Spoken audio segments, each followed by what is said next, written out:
зараз член збірної команди України, багаторазова чемпіонка та призерка міжнародних змагань Світлана Штаглін демонструє шуан-день. Парні мечі.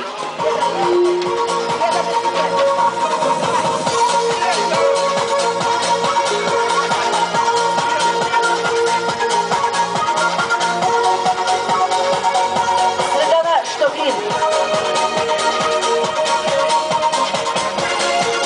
А ми вітаємо всіх з Днем фізичної культури та спорту. Спортивний комітет України, який об'єднує види спорту, що не входять до олімпійської програми, але є самими популярними серед населення України. Отже, Світлана Штаглін, парні прямі мечі, шуан-день.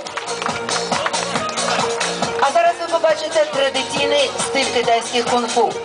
Світлана Мангасарян, багаторазова чемпіонка та призерка чемпіонатів України, демонструє імператорський меч.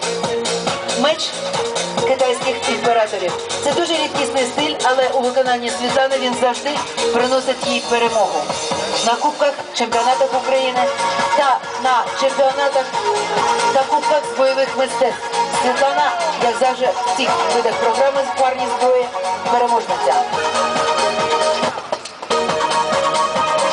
Дзінь-шу Гуанді. Так називається цей рідкісний навіть для Китаю стиль. І зараз Світлана демонструє його.